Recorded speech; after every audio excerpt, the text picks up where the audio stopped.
వెలుగు కలుగునని తెలిసి తెలివిలేని వారికి తెలుగుని కలిగించును.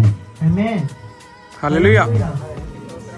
నీ వాక్యము, వాక్యము అంటే ఏంటి అని అంటే, దయచేసి అందరూ వినాలి. వాక్యము అంటే ఏంటి? అక్షరాల. వాక్యం అంటే ఏంటి? దేవుడు. యోహాను సువార్త 1:1 అంటారు, ఆది యందు వాక్యం ఉండెను, వాక్యము దేవుని యొద్ద ఉండెను, ఆ వాక్యము దేవుడే ఉండెను, ఆయన ఆది యందు దేవుని యొద్ద ఉండెను. అంటే వాక్యం ఎవరు? యేసుక్రీస్తు ప్రభువారు. వాక్యం ఎవరు? యేసుక్రీస్తు ప్రభువారు.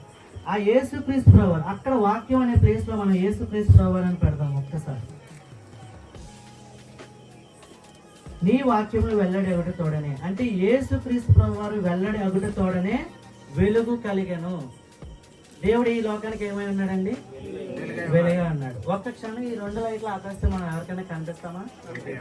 ఎందుకు కనిపించాం? మనకి కళ్ళు కనిపించట్లేదా? ఎస్. అంటే మనకి కళ్ళు కనిపిస్తున్నప్పటికీ కూడా మన చుట్టూ ఏముంది? చీకటి ఉంది. ఆ చీకటి ఉండడం వల్ల, ఆ చీకటిలో నేను దీన్ని పట్టుకున్నా ఇది నాకు తెలియదు.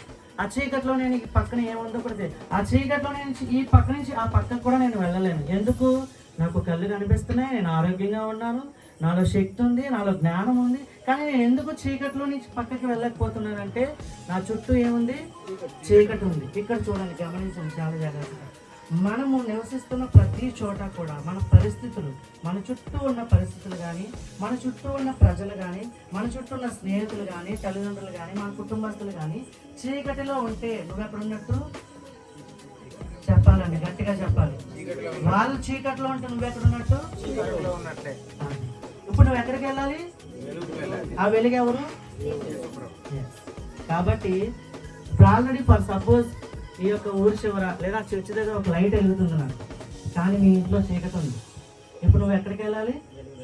నువ్వు వెతుక్కుంటూ వెళ్ళాలి. ఎందుకు? దేవుడు ఆల్రెడీ వెలుగై ఉన్నాడు, వెలుగు చూపించాడు. దేవుడు నీ దగ్గరికి వచ్చి నీ నెత్తి మీద లైట్ వేయడు. వేస్తాడా నీ నెత్తి మీద లైట్?